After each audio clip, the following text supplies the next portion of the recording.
¿Aló? ¿Aló? ¿Aló? ¿Me escuchan? Buenas tardes, doctor, si se le escucha. Buenas tardes, doctor. Sí, doctor. Ok, vamos a empezar. Vamos a comenzar con la tercera unidad. No, la pelvis.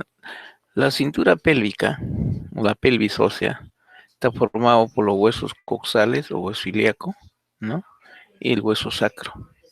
Estos están unidos en la articulación sacroiliaca. En la parte posterior y en la parte anterior, los huesos coxales se unen, ¿no? A nivel de la sínfisis del pubis, ¿no?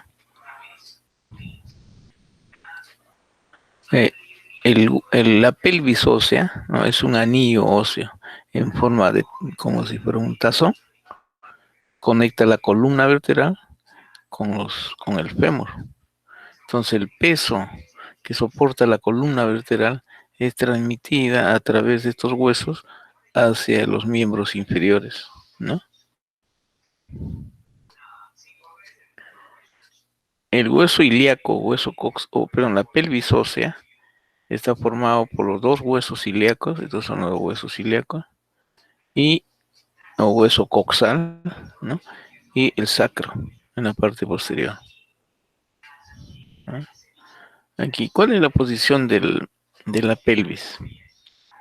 ¿No? Así como tenemos una posición determinada en la cabeza, en el espacio del cuerpo, en su posición anatómica, ¿cuál es la posición de la pelvis ósea, ¿no? O cuáles son los elementos de referencia sobre los cuales se coloca en una posición anatómica la pelvis, ¿no? Entonces, para esto debemos considerar la espina ilíaca anterosuperior, ¿no? La espina ilíaca anterosuperior, más el tubérculo del pubis, ¿no? Estos dos elementos, ¿no? Deben estar en un plano vertical, en relación al piso. Cuando este plano es perpendicular, cae perpendicular al piso, esa es la posición de la pelvis, ¿no? Entonces, a partir de ahí, nosotros podemos estudiar la posición de los ligamentos, de los músculos, ¿no? Si lo colocamos en la pelvis inclinado más hacia atrás, los elementos van a cambiar tendría que cambiar de nombre, ¿no? Por ejemplo, aquí hay una ponerosis, la ponerosis del periné, eh, tiene dos hojas. Hay una hoja inferior y hay una hoja superior. Pero si esto lo roto hacia atrás, ya no sería hoja inferior y hoja superior. Sería una hoja anterior y la otra una hoja posterior, ¿no? Entonces es importante que la pelvis se encuentre en esta posición, ¿no? Espina ilíaca anterosuperior y el tubérculo del pubis en un solo plano, y este plano debe caer al piso en forma perpendicular, ¿no? Y esa es la posición en la cual debemos estudiar a la pelvis, ¿no? Ahora, estos los huesos coxales, ¿no? Se unen por delante por medio de la sínfisis del pubis, ¿no? Estos huesos coxales están unidos adelante en la sínfisis del pubis y por detrás se unen al sacro, ¿no? A través de la articulación sacroiliaca,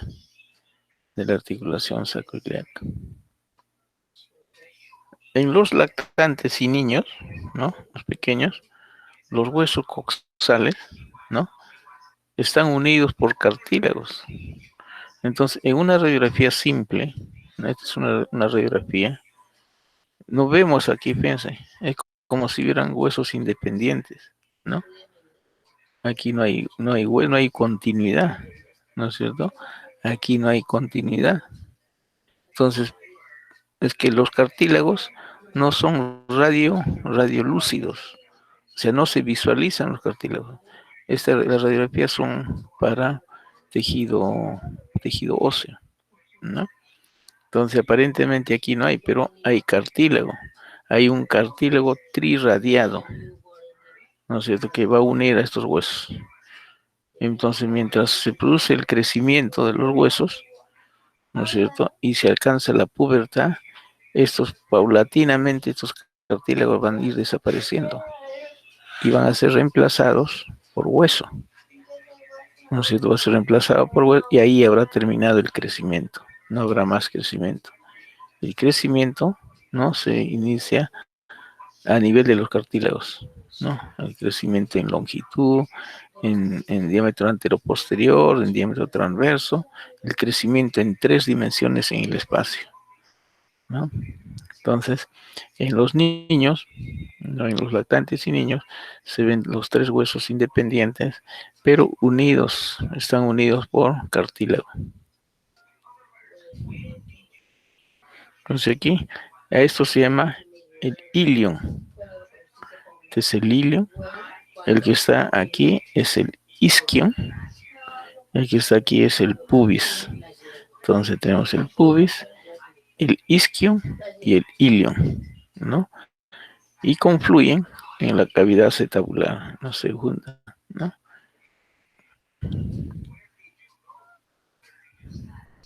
Entonces aquí ya la pelvis del adulto, ¿no es cierto?, y está fusionado, los 3 huesos están fusionados a nivel de la cavidad acetabular, la cavidad cotiloidea, ¿no?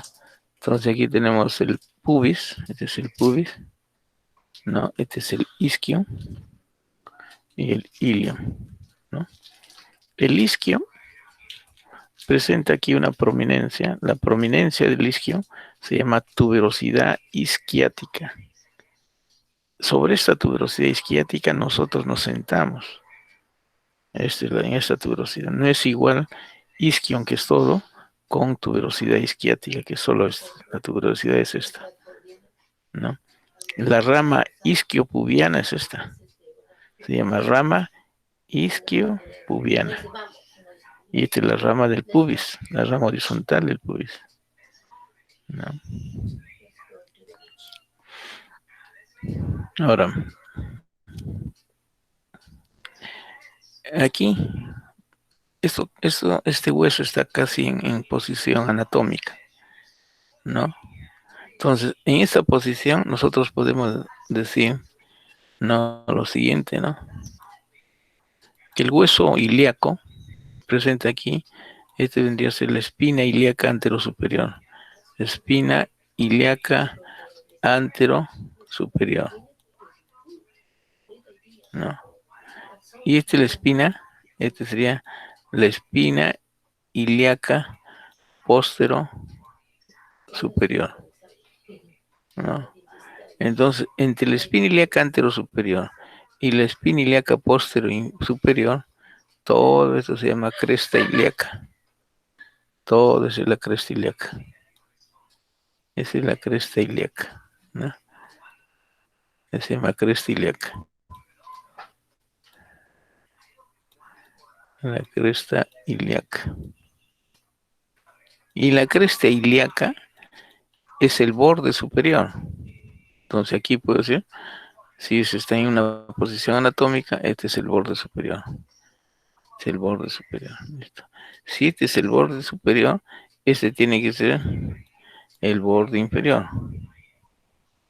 ¿No es cierto? Ahí, este es el borde inferior. ¿Y quiénes forman el borde inferior? Parte de la tuberosidad del isquion, que es esto. La rama isquiopubiana, toda esta es la rama isquiopubiana. No, todo es la rama isquiopubiana, ¿no? Entonces este es el borde inferior. Y entonces este borde que está aquí tiene que ser el borde anterior, ¿no es cierto? La escotadura innominada, ¿no? La espina ilíaca antero inferior, ¿no? Aquí tenemos otra escotadura, pues la eminencia hilopectínea, ¿no? Aquí la cresta de la pelvis, ¿no? Entonces todos estos elementos forman el borde anterior, ¿no? Y estos elementos que están aquí sería la escotadura, ¿no?, posterior, la espina ilíaca postero superior, perdón, espina ilíaca postero inferior, ¿no? La escotadura ciática mayor, ¿no? Esta es la espina isquiática o ciática. Antes su nombre era ciática. Ahora, en algunos libros ponen escotadura, perdón, espinas isquiática. Antes su nombre era espina ciática. En algunos libros lo encuentro como espina ciática. Hoy se llama espina isquiática. Isquiática. Pero aquí tenemos una escultura ciática mayor, aquí hay otra escultura ciática menor, ¿no? Todo esto estaría en el borde superior, perdón, en el borde posterior. Este es borde anterior. Este es borde inferior, este es borde posterior. Todo este es el borde posterior. ¿No? Ahora, aquí hay una línea que es parte de la estrechez. Entonces está como un hélice, ¿no? Ahora, en esta cara, esta es la cara interna del hueso coxal. La cara interna del hueso coxal, ¿no? Esta es la fosa, se llama fosa ilíaca interna. La fosa ilíaca interna, donde se inserta el músculo ilíaco, ¿no? Ahí, en toda esta fosa, que está en otro plano. Y todo esto que aquí está en otro plano, ¿no? Entonces, en la parte en la parte anterior, aquí, tenemos el agujero obturador, ¿no? Es el agujero obturador. Y este está cerrado por la fascia obturatriz. Aquí hay una fascia, se llama fascia obturatriz, ¿no? Y a su vez está cubierto por el músculo obturador. Por aquí se inserta el músculo obturador. Todo este está el músculo obturador interno, ¿no? El obturador interno. Sobre la fascia se inserta ahí. Pero dejan aquí un espacio.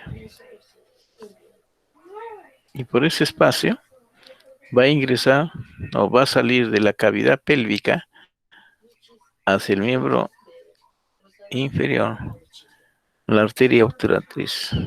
La arteria obturatriz. La arteria obturatriz.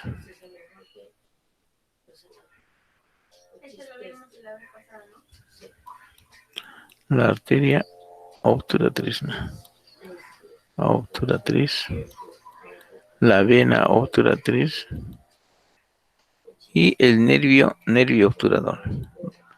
El nervio obturador. Bueno, el paquete vascular nervioso sale por aquí, ¿no?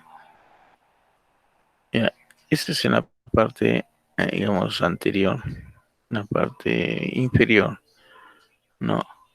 Ahora, en esta cara, hacia la parte posterior y superior, vamos a encontrar aquí dos superficies articulares. A todo esto se llama cara sacropélvica. Todo esto se llama la cara sacropélvica.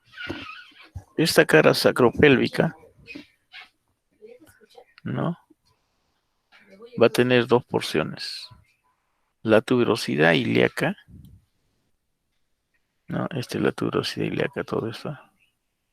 Esta es la tuberosidad ilíaca, ¿no? Y la cara auricular, ¿no? Entonces aquí tenemos dos superficies. Y los dos son superficies articulares, pero para articulaciones diferentes, ¿no? Articulaciones diferentes con el hueso sacro. Entonces, esta es una superficie articular para unirse con una superficie articular del hueso sacro. Entonces, por el otro lado, el sacro también tiene su cara auricular, ¿no? Y tiene su cara de tuberosidad sacra acá.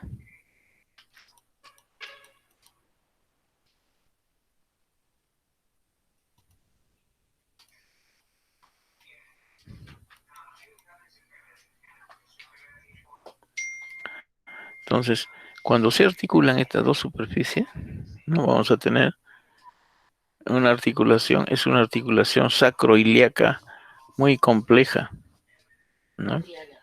Es una articulación compleja, es una articulación fuerte y soporta, es una articulación que va a soportar el peso del cuerpo, ¿no es cierto? Y consta de dos articulaciones, de dos tipos diferentes de articulación. La anterior, entre las caras auriculares del sacro y del hueso coxal, ¿no? Tenemos la articulación sinovial anterior. Perdón, es una articulación de tipo sinovial. O sea, tendrá cavidad articular, tendrá membrana sinovial, tendrá cápsula articular, ¿no es cierto? Esa es una articulación sinovial. Entre las caras auriculares. Y en la parte posterior, ya no es una sinovial, sino es una sindesmosis. Es diferente, ¿no es cierto? Ya aquí no hay líquido sinovial, no hay cavidad articular, ¿no? Esta está en la parte, la sinovial está en la parte anterior, entre las caras auriculares. Y la posterior es entre las tuberosidades. Está entre las dos tuberosidades. Esta articulación sacroiliaca, ¿cuál es la función? Transmite el peso del cuerpo, ¿no? Desde la columna hasta los huesos coxales. Mientras están en contacto serán estables, o sea, tienen que estar en contacto. Eso le da fortaleza. Y hay una movilidad muy limitada, ¿no?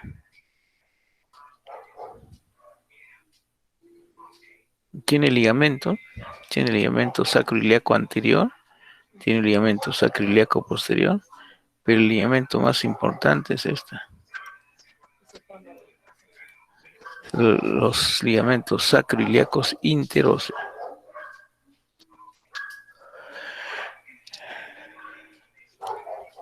Estos ligamentos interóseos son profundos y están entre las tuberosidades. No están en la parte anterior, sino entre las superficies articulares, ¿no? De las tuberosidades, ahí están ocupando el espacio y son los principales que transfieren el peso del cuerpo desde el hueso sacro a los huesos ilíacos, ¿no?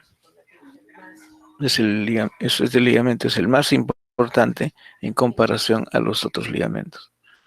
El ligamento sacrociático interóseo, ¿no? En cuanto al sacro, ¿no? El sacro, aquí vemos la cara anterior del sacro, ¿no? Es la cara anterior del sacro. El sacro en su cara anterior, en la parte superior tenemos el promontorio del sacro, es una prominencia, ¿no? Es la prominencia del borde anterior de la primera vértebra sacra. Tiene agujeros sacros anteriores, son los agujeros sacros anteriores.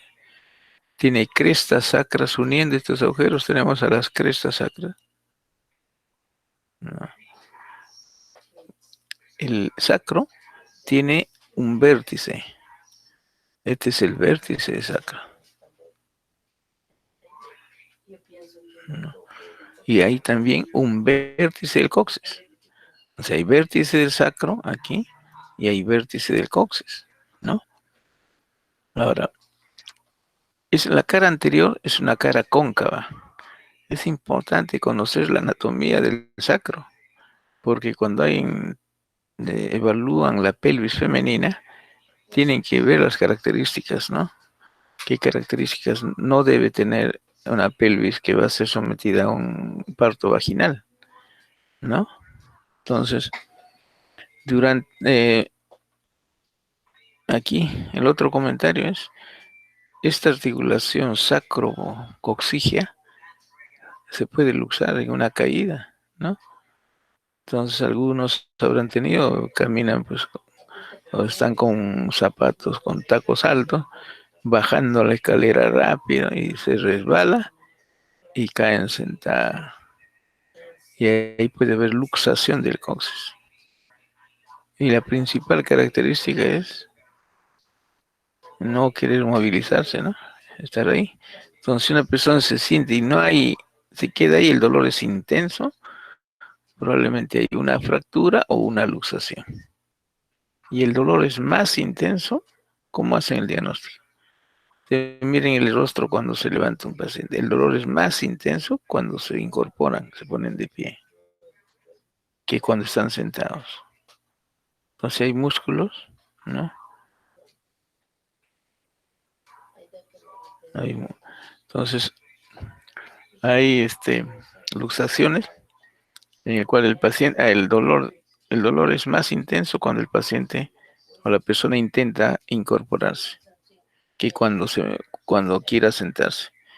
Tienen miedo de sentarse, porque el dolor es más intenso al ponerse de pie de sentado a estar de pie, ¿no? A igual forma, durante el trabajo de parto, durante el expulsivo, también puede haber luxación del coxis, ¿no?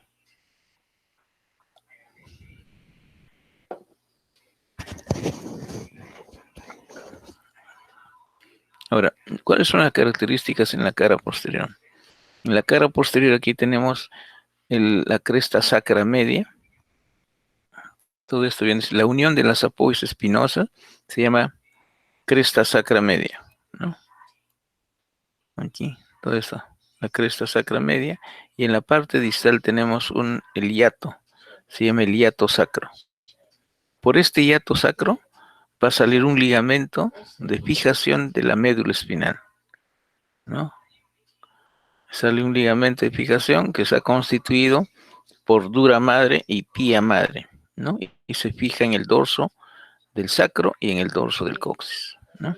Este es el extremo distal de fijación del ligamento sacrocoxigio, ¿no? Hay un ligamento sacrocoxigio que básicamente es dura madre más aracnoides. Este se llama el hiato sacro, ¿no? Aquí tenemos estos son los agujeros sacros posteriores y estos son los agujeros sacros anteriores, ¿no? Pues tenemos cresta sacra lateral aquí, ¿no? Que sería la unión de las apófisis transversas, ¿no? Cresta sacra lateral, ¿no? Y hay sacros de mayor número de agujeros. Aquí tienen 4 agujeros, hay sacros de 6 agujeros o de 5 agujeros, ¿no? Hay variantes en cuanto a los sacros, ¿no? Entonces, ¿cuál es la función de la pelvis? La función de la pelvis es resistir el peso del cuerpo. Cuando uno está sentado o está parado, resiste el peso del cuerpo. Imagínense, ustedes se sientan y ¿quién carga con todo el peso? De la cabeza, del cuello, de los miembros superiores, del tórax, del abdomen, de las vísceras abdominales, ¿no? El hueso ilíaco. ¿Y quién está la pelvis ósea? Pero ¿quién va a estar en contacto directo con la superficie?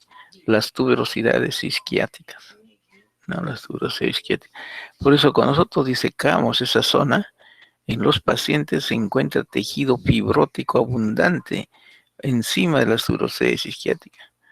Son como unos callos, ¿no? Imagínense, ¿no? ¿Qué tipo de actividad habrá tenido esos pacientes, ¿no? O una actividad, pues, de repente sentada, como ahora nosotros, ¿no? Entonces, eso es como pelvis, soporta el peso del cuerpo en posición de pie o sentado. ¿Qué más? Transfiere el peso del esqueleto axial a los miembros inferiores, ¿no? Es un elemento conductor del peso hacia los miembros inferiores. Durante la bipedestación, se está de pie o durante la marcha, ¿no? ¿Qué más? Permite el paso del feto, la pelvis, ¿no? Permite el paso del intestino grueso y de las vías urinarias. Lo permite y lo protege, ¿no? proporciona sostén a vísceras abdominales, pélvicas y al útero grávido, ¿no es cierto? El peso del útero grávido. ¿Quién va a cargar con todo ese peso? Es la pelvis, ¿no es cierto? Da inserción a los cuerpos eréctiles, a los genitales, ¿no? A los cuerpos como el cuerpo cavernoso, ¿no? Se inserta en las ramas isquiopubianas, pubianas de la pelvis, ¿no? Da inserción a músculos y membranas del suelo de la pelvis, a músculos locomotores y posturales.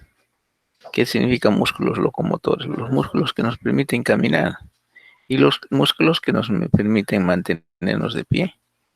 O sea, son músculos posturales, ¿no? De la región, por ejemplo, músculos de la región dorsal del cuerpo, ¿no? Donde están las columnas de músculos, ¿no?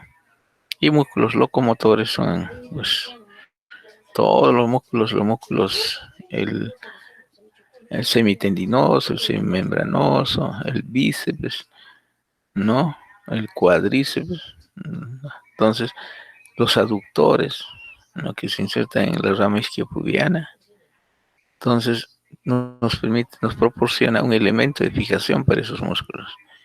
También, igual que el tórax protege a vísceras abdominales, la pelvis ósea protege a las vísceras pélvicas y a vísceras abdominales inferiores, como el colon sigmoides y el ilion, ¿no?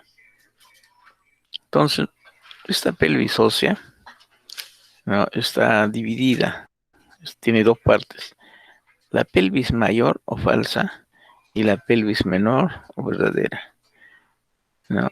Entonces, la pelvis ósea se divide. ¿Y qué elemento anatómico lo separa? Debe haber algún elemento anatómico que los vaya a separar, ¿no es cierto? Entonces, este es un esquema, ¿no? Para fijar, ¿no? Tenemos aquí la pelvis mayor o pelvis superior o pelvis falsa, ¿no es cierto? Y la pelvis verdadera o pelvis inferior, ¿no? Es un estrecho, tiene un estrecho más, es más angosto, ¿no? Y se ubica entre el estrecho inferior de la pelvis y el estrecho superior, ¿no? Hay un límite en la parte inferior, ¿no es cierto? Como en la parte superior.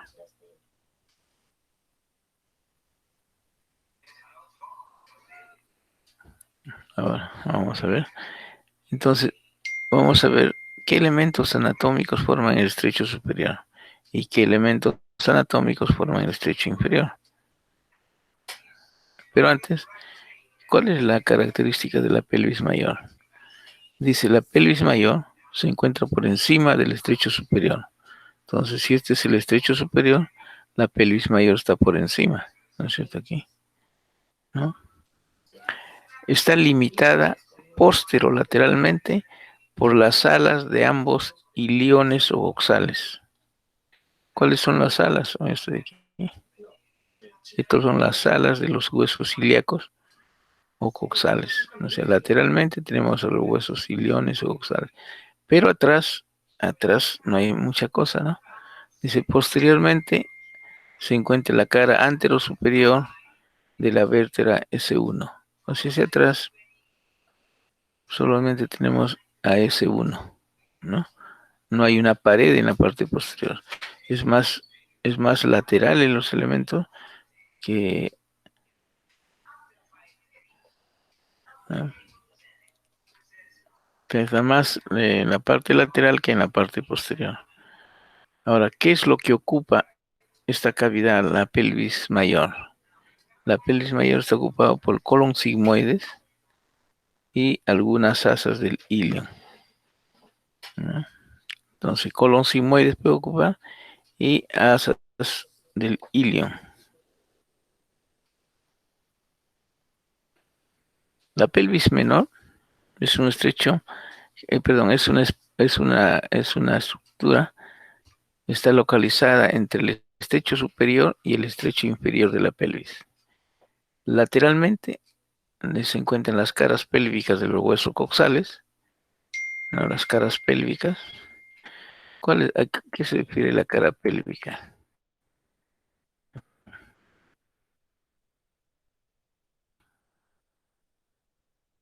Pues la cara pélvica es esta.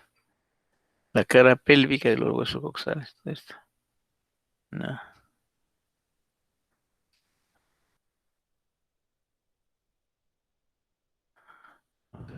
Cara, cavidad pélvica, perdón, por las caras pélvicas de los coxales y por la parte posterior por el sacro y el coxis.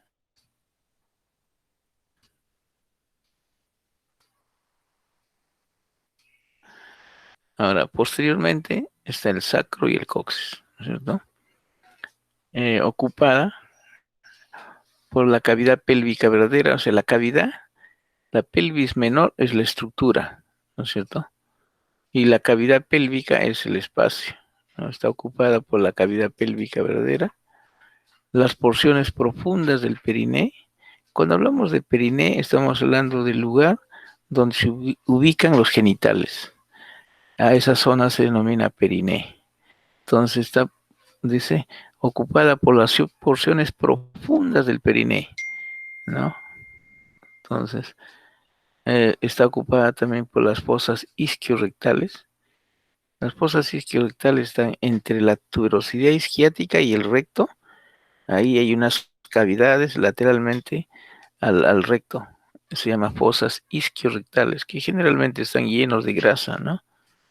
Y por donde pasan los vasos, el paquete pudendo, pasan por estas fosas isquiorrectales, ¿no? Y también encontramos al diafragma pelviano, o celo de la cavidad pélvica. Encontramos vísceras pélvicas, vejiga, útero, recto, genitales internos. Eh,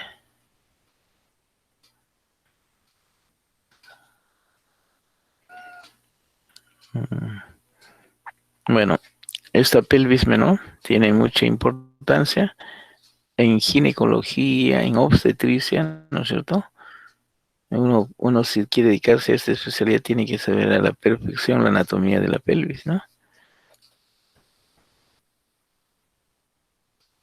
Entonces vamos a señalar cuáles son los elementos del estrecho superior de la pelvis, ¿no? Los elementos del estrecho superior de la pelvis, en la parte posterior tenemos al promontorio, aquí, que viene a ser el borde anterior de la primera vértebra sacra. Luego tenemos el ala o alerón del sacro, son las alas o alerones del sacro. Y luego viene la cresta oblicua. ¿Qué es la cresta oblicua? Para el muro. La cresta oblicua, podemos pintarlo aquí.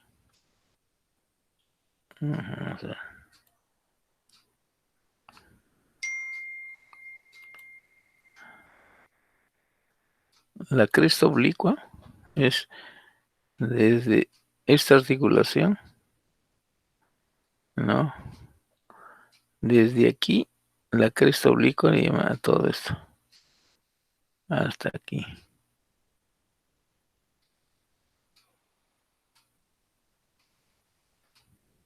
¿no?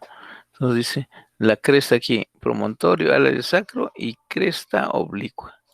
O sea, lo que queda, todo eso, pues, ¿no? Hasta ahí, ¿no? Pero la cresta oblicua, según está formado por la línea terminal derecha. O sea, ¿y qué es la línea terminal derecha? Es la línea arqueada, la línea pectínea, la cresta del pubis y el pubis, ¿no? Entonces, esta línea se llama línea terminal derecha. Ah,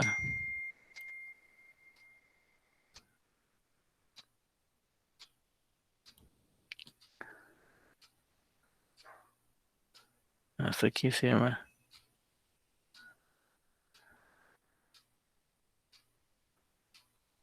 Entonces, la línea terminal derecha va de la articulación sacroiliaca al pubis, ¿no?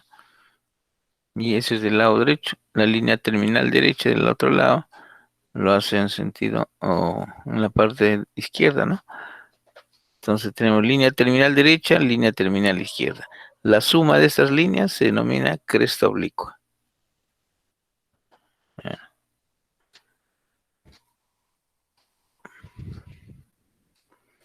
El estrecho inferior de la pelvis, ¿no? Está formado, primero, como antiguamente lo mencionábamos, ¿no? Y luego vemos una nomenclatura, un término nuevo aquí, ¿no? A esto llamamos tuberosidad isquiática. Estas son las tuberosidades isquiáticas, eso es normal. Ahí está. Estas prominencias óseas se llama tuberosidad isquiática. En la parte posterior está el coxis, eso no ha variado, sigue estando ahí el coxis. Lateralmente tenemos los ligamentos sacrotuberosos, ¿no? Entonces aquí tenemos el ligamento sacrotuberoso. ¿Qué viene a ser esto? Desde el sacro hasta la tuberosidad isquiática. Por eso se llama sacrotuberoso. Y luego tenemos una rama que se llama la rama, esta rama isquiopubiana. Todo esto se llama rama isquiopubiana. Y se une con la rama isquiopubiana del otro lado,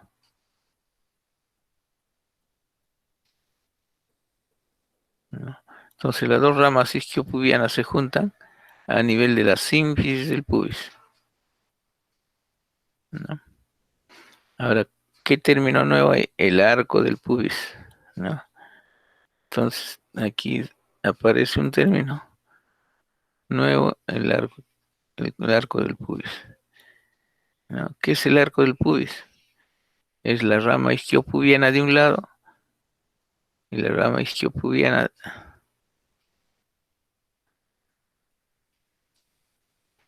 ¿no? El arco del pubis, la rama isquiopubiana de un lado, más el sínfisis del pubis, más la rama isquiopubiana del lado opuesto.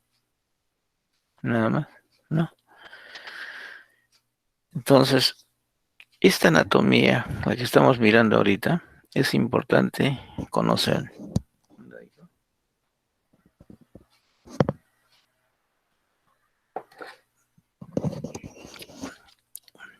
Ustedes van a estar, cuando haga el internado, van a estar frente a la pelvis, así como estamos ahorita.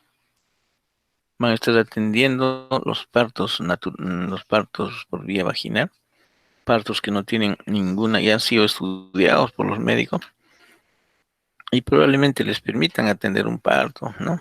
O más, ¿no? Antes, en el 2 de mayo, no había residentes de ginecología y obstetricia. Entonces, nosotros hicimos el internado ahí y éramos los que atendíamos los partos, ¿no? Entonces, van a estar aquí. Cuando la cabeza fetal se encuentra a este nivel, ¿no? Está el cuero cabelludo y ya está, bueno, a punto de atravesar, ¿no? La parte distal. En ese momento ustedes van a tener que proteger esta zona. Aquí. Porque la presión de la cabeza fetal puede rasgar el canal vaginal y lo une al canal del recto. Y ese herido va a ser difícil que cierre porque se va a ver una contaminación, ¿no es cierto? Entonces ustedes tienen que se pone así. Si están aquí, ponen un pulgar aquí, ¿no? Y aquí sus otros dedos, ¿no? Aquí. Ustedes tienen que bloquear así. Ahí mantener, evitar que se rasgue en la línea media hacia atrás. Ponen ahí una mano, ¿no? Pero antes van a tener que inyectar un anestésico local aquí. En la cara interna de la tuberosidad isquiática, por aquí pasa el nervio pudendo. Así. Este nervio pudendo da inervación sensitiva a los genitales. Entonces ustedes con dos dedos, antes antes de esto, ustedes tienen que, cuando ya la cabeza está coronando, ustedes tienen que colocar 2 de sus dedos aquí, hacer espacio entre la cabeza y el feto, así, ¿no? Ahí colocan, ¿no? Ahí, y hacer un espacio aquí, ¿no? Aquí, y inyectar antes, ¿no? Inyectar toda esta zona ya está anestesiado.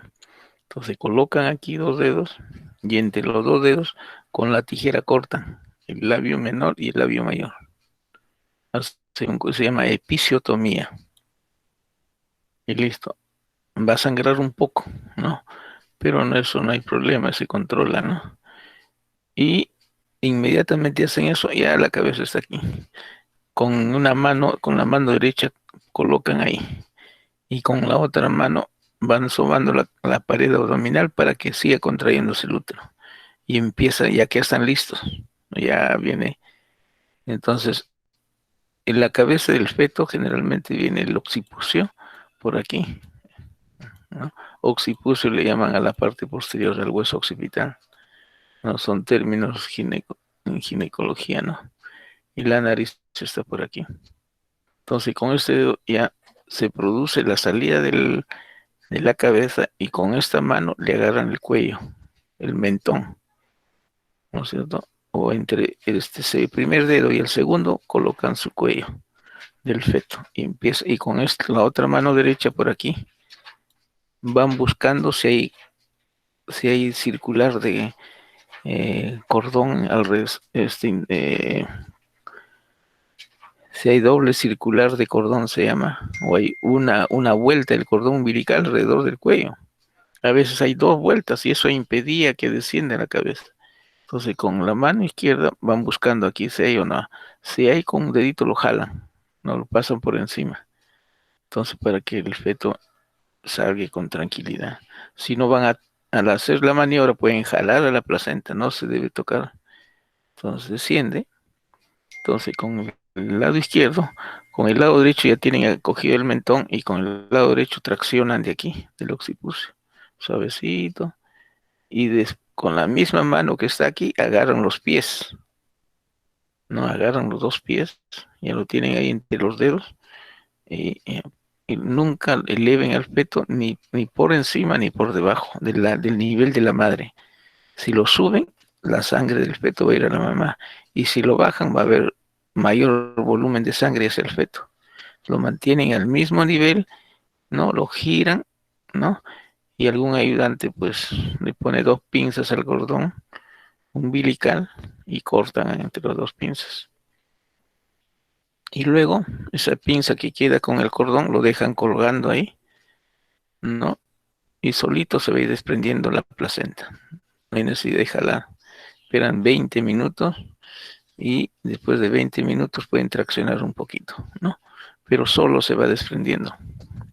Porque si ustedes jalan, tienen para atender otro paciente, van a ir a comer, entonces 20 minutos voy a esperar, empiezan a jalar, el útero puede invertirse, así como un guante, y ya no va a volver a su posición original.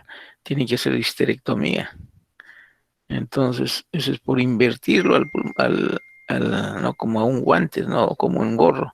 Lo inviertes y sale fuera del introito vaginal y ya no regresa. ¿No es cierto? Entonces, solo dejar caer. Y una vez que la pinza cae más rápido, significa que ya se soltó. Entonces, van jalando y sale. Y cuentan los cotiledones de la placenta. Si ha quedado alguno, entran con una gasa envuelta en su mano y van raspando. Y va saliendo los restos placentarios. Y luego miran, ya no hay sangrado, terminaron de suturar, la paciente se va. Y cada 15 minutos tienen que ir a supervisar si hay o no sangrado. Porque hay pacientes que fallecen, al día siguiente van, toda la noche ha sangrado y nadie se dio cuenta, está muerta. Y como estaba cansada la paciente, ni cuenta. Sí.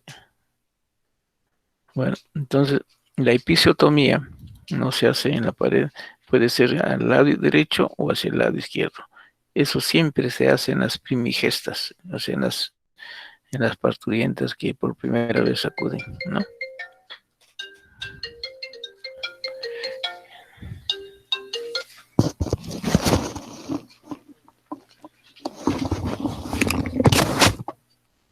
¿Aló? ¿Aló?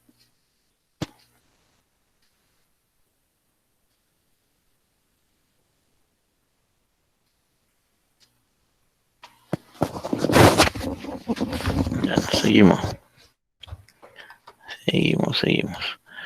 Entonces, hay que hacer la episiotomía, ¿no? Entonces, esos datos son importantes, ¿no? Vamos a seguir. Entonces, el arco subpúbico. ¿Aló? ¿Me escuchan? ¿Aló? Alumnos, ¿me escuchan? ¿Aló? Sí, doctor, Sí, se doctor. escucha. Muy buenas tardes. Ya. Ok. Listo. El ángulo subpúbico, ¿no?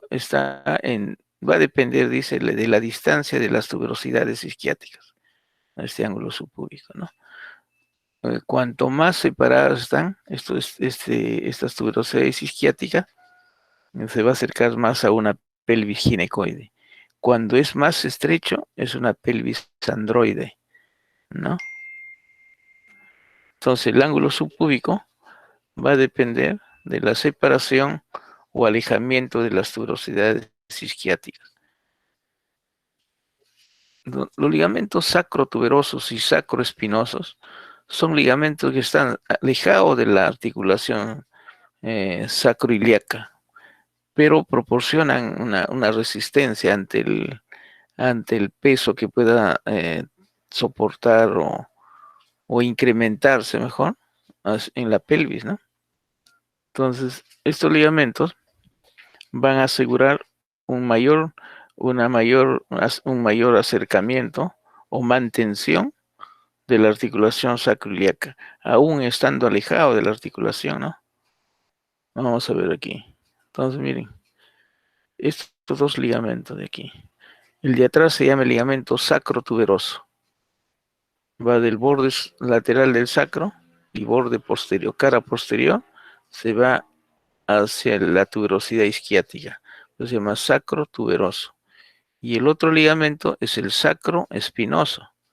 Entonces, este ligamento sacrotuberoso y el sacroespinoso, ¿no? Estando lejos de esta articulación, mantienen a todo este sistema como una sola unidad, ¿no? Y esto va a impedir o va a proporcionar resistencia a esta articulación. Va a funcionar como una sola unidad, ¿no? Acercando el hueso ilíaco hacia el hueso sacro, ¿no? No necesariamente tenía que estar aquí, ¿no?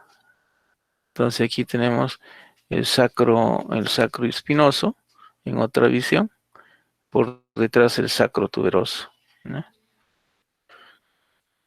Aquí de igual forma tenemos por detrás el sacro tuberoso. Aquí, ¿no? El sacro tuberoso se inserta en la espina ilíaca posterior superior, en la cara posterior del sacro y se dirige a la tuberosidad isquiática. Y el sacro espinoso está por delante. Y estos dos ligamentos, aún estando alejados, mantienen, ¿no?, al sacro unido a los huesos ilíacos, ¿no? Aparte tienen sus propios ligamentos, la articulación sacroiliaca, ¿no? Igual aquí, el ligamento sacroespinoso, el otro es el sacrotuberoso. Diferente. Ahora, ¿cuál es la diferencia entre la pelvis femenina y la pelvis masculina? ¿No? La diferencia entre pelvis femenina y pelvis masculina, ¿no? La pelvis masculina es una pelvis más gruesa y pesada, ¿no? En cambio, la pelvis femenina es delgada y ligera. Si uno tiene en la mano dos pelvis, ustedes van a sentir que esto es más pesado y se nota la diferencia, ¿no? Manteniéndolo, sosteniéndolo en la mano, ¿no? ¿Por qué esta pelvis es más gruesa y pesada? Porque tiene mayor masa muscular. Y las inserciones musculares, ¿no? Cuanto mayor masa muscular exista, estos huesos son tienen mayor cantidad de prominencias óseas, son más gruesos, tienen que soportar mayor tracción de los músculos, porque los músculos se van a insertar aquí. Entonces, ese hecho hace que esto sea más grueso y más pesada, ¿no? En cambio, cuando disecamos nosotros un cadáver femenino, tiene menor masa muscular. No puede, en volumen puede ser mayor, pero sacamos bastante, hay gran cantidad de grasa, ¿no?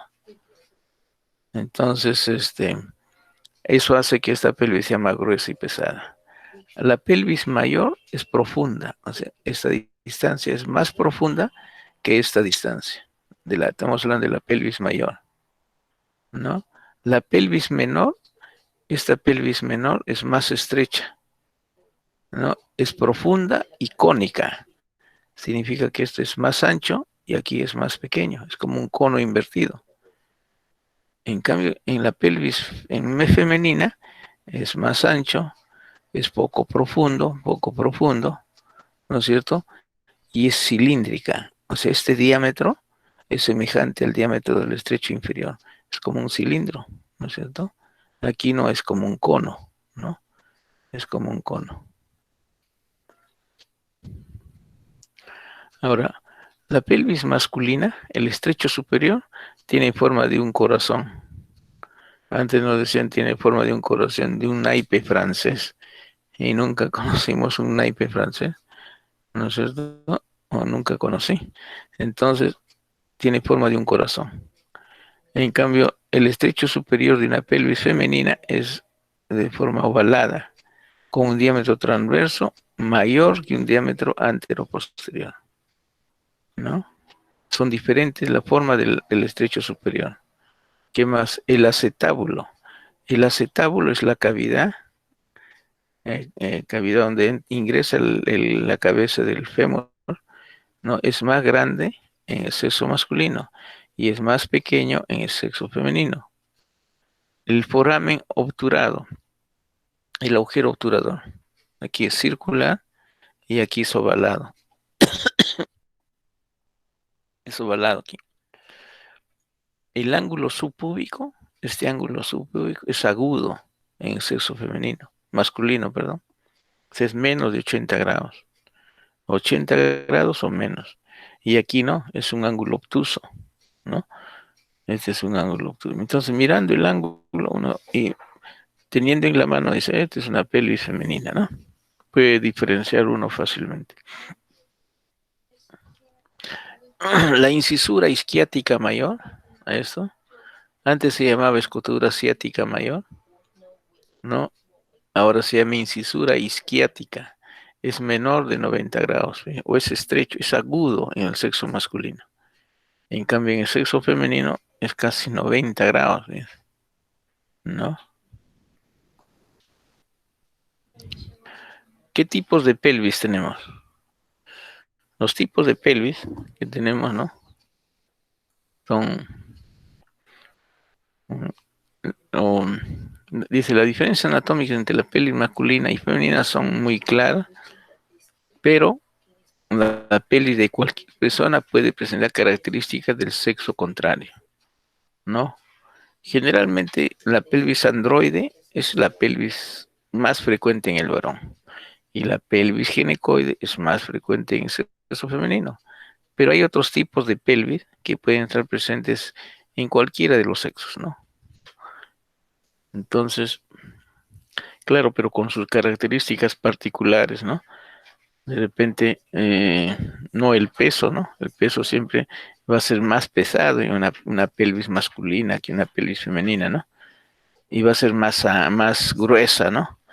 Eso no cambia con la forma, ¿no?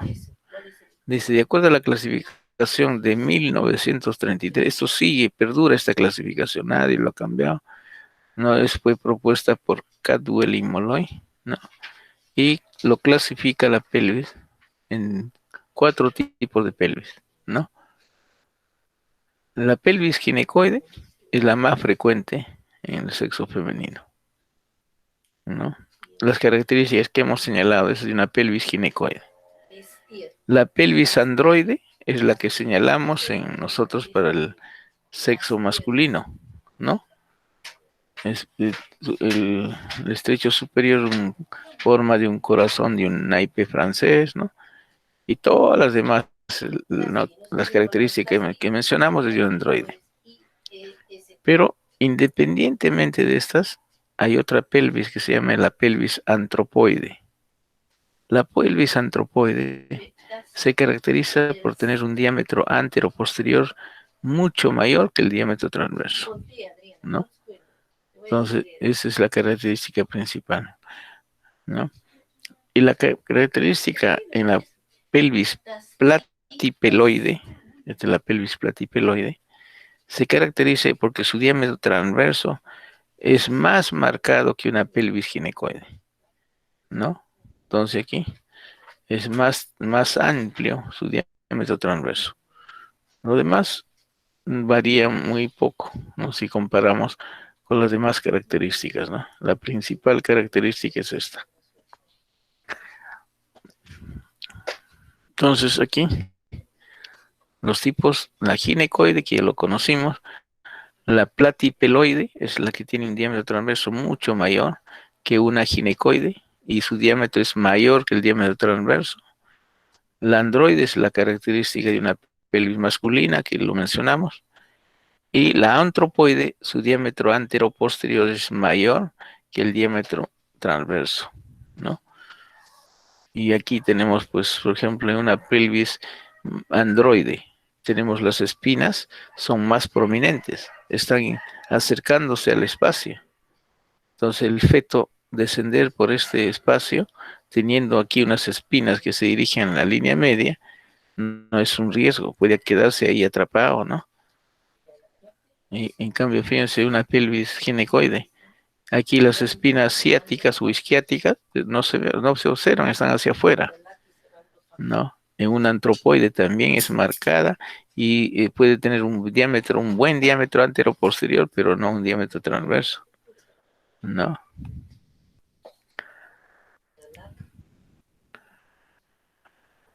Ya. Entonces, el ginecobstetra y el médico en general, porque ustedes al final de su carrera como médico general tienen que tener conocimientos cómo se atiende un parto y tener el entrenamiento para tener un parto. Uno sabe en qué momento puede uno estar ahí y debería dar la mano, ¿no es cierto? Entrar si no hay médicos, ¿no? Porque han recibido ese entrenamiento, ¿no? Entonces, hay que valorar varias cosas, ¿no? Si uno dice, este paciente se le puede dar la oportunidad a que se produzca un parto vaginal, ¿no? Entonces, de qué va a depender? De valorar la pelvis femenina, uno, de valorar el tamaño fetal, ¿no es cierto? Frente hay fetos grandes, ¿no es cierto? Y hay pelvis pequeña. Entonces, ¿cómo darle su oportunidad? ¿No? Si es que la diferencia es abismal, o es una pelvis asimétrica, no hay una buena asimetría. Un miembro inferior de repente es más corto que el otro miembro en la paciente. Entonces, la pelvis aparentemente puede tener buenos diámetros, pero es una pelvis asimétrica, ¿no? Entonces, la decisión que tomen para eso es el control prenatal, pues, ¿no es cierto?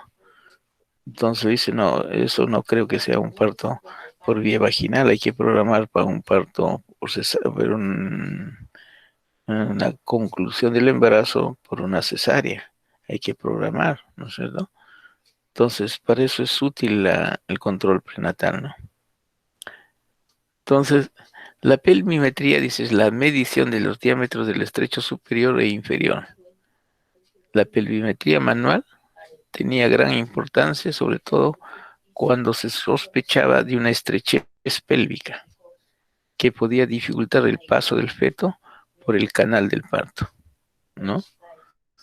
Ahora los exámenes radiológicos ayudan a medirlos, ¿no? Pero cuando estén pues en zona de frontera, lejos de un hospital, ahí solo sus conocimientos van a tener valor, ¿no? Entonces, la característica de una pelvis ginecoide, ya habíamos señalado, ¿no? Tiene un diámetro anteroposterior similar al transverso. El sacro es liso, no tiene espículas, no tiene rectificaciones. Se refiere a que no es liso, es uniforme, es recto, no es cóncavo hacia adelante, ¿no? Tiene paredes laterales rectas, las espinas ciáticas poco prominentes, no se observan las espinas ciáticas mirando por arriba, no se miran que están dirigiéndose hacia la línea media. Eso puede rasgar al útero o rasgar la cabeza del feto cuando atraviesa esa zona, ¿no? El ángulo subpúbico debe ser más de 90 grados, ¿no? Es una pelvis ginecoide. La pelvis androide son las características que hemos mencionado, ¿no? El diámetro anteroposterior es menor que el transverso. El sacro y el ángulo sacro presenta inclinaciones anteriores, o sea, se dirige hacia adelante. Es cóncavo, con dirección hacia la cavidad pélvica. La espina ciática es poco prominente y cerrada. Son prominentes, las espinas ciáticas son prominentes y se acercan a la línea media. El ángulo subpúbico es menos de 80 grados, ¿no? Y este tipo de pelvis androide predomina en los varones, ¿no? En la pelvis antropoide, su diámetro anteroposterior es mayor que el diámetro transverso. Y la platipeloide, su diámetro transverso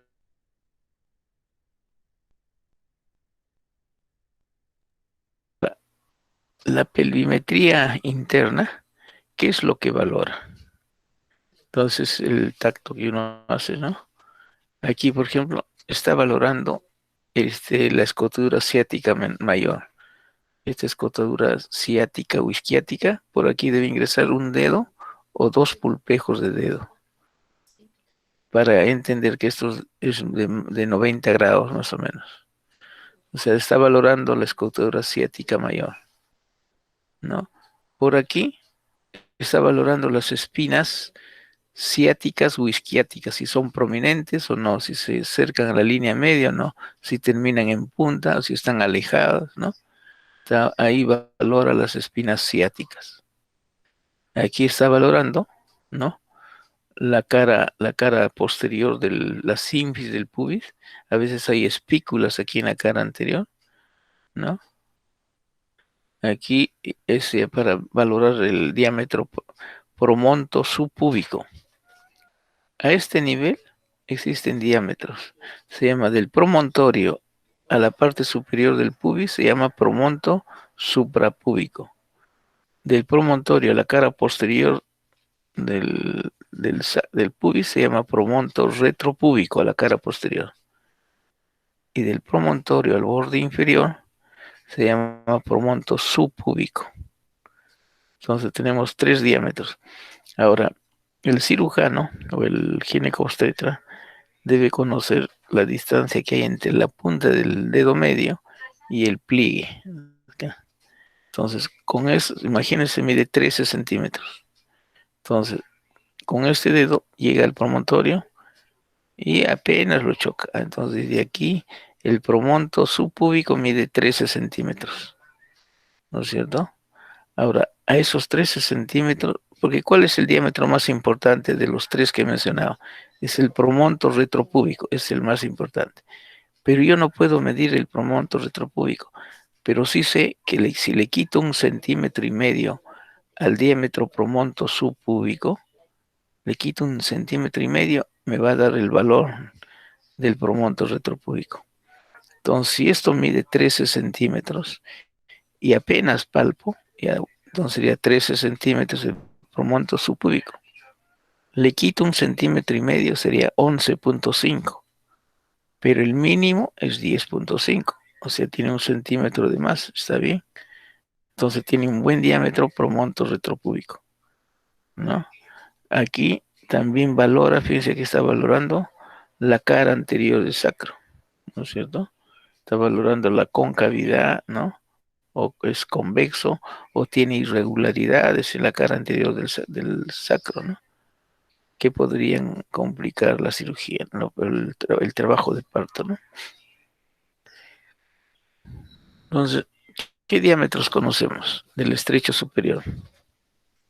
Los diámetros del estrecho superior son el, en la línea media, diámetros en la línea media.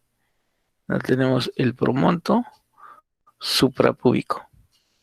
Tenemos el diámetro promonto retropúbico. El diámetro promonto subpúbico. Entonces tenemos aquí 3 diámetros. ¿Cuál es el que yo valoro durante el examen? El único que puedo valorar es el de abajo, el promonto subpúbico.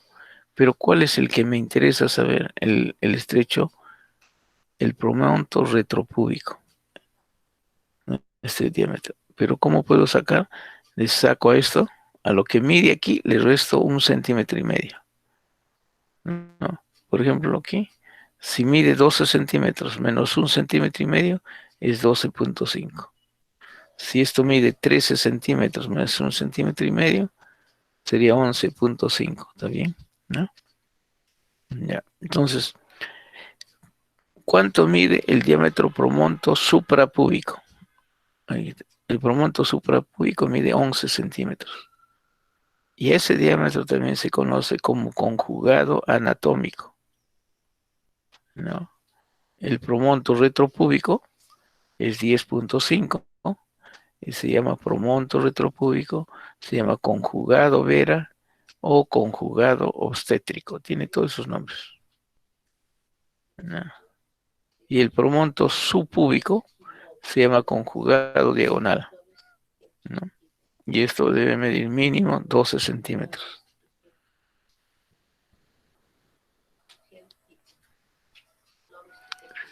Ahora, en el estrecho superior, aparte de tener el promonto suprapúbico, ¿no es cierto?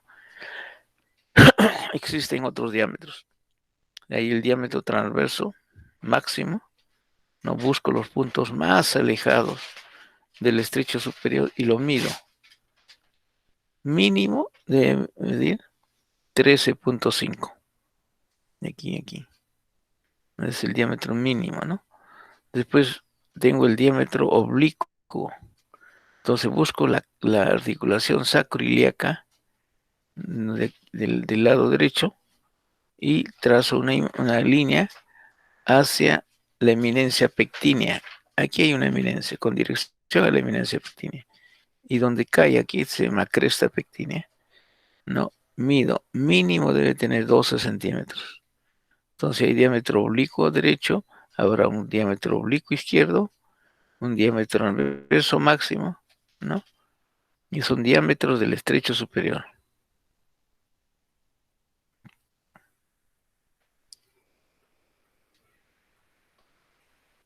Después tenemos diámetro del estrecho inferior, ¿no? Tenemos un diámetro subcoxis, subpubis. Este diámetro subcoxis, subpubis debe medir 9,5 centímetros, ¿no? 9,5 centímetros. Después tenemos el diámetro biisquiático. Este debe medir 11 centímetros, ¿no? El diámetro biisquiático. Estamos viendo los diámetros del estrecho inferior, ¿no? Diámetros del estrecho inferior. Aquí, por ejemplo, tenemos unas espinas ciáticas. Tenemos unas espinas ciáticas. Un momentito, por favor.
Doctor, su audio está apagado.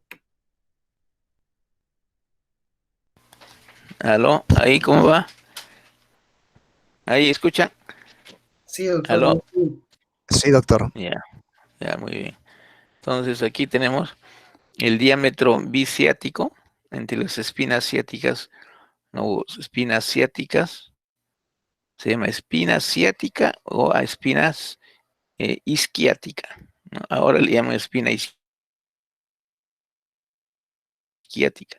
Se llama, tiene 10 centímetros, mínimo debe medir 10 centímetros, ¿no? Después hay diámetros subpubis, subsacro, o sea, subpubis y subsacro. Aquí se refiere al vértice del sacro, ¿no? No al vértice del coxis, ¿no? Es decir, subpubis, subsacro. Este diámetro debe medir 11 centímetros, más o menos, ¿no? Bueno, ahí terminó.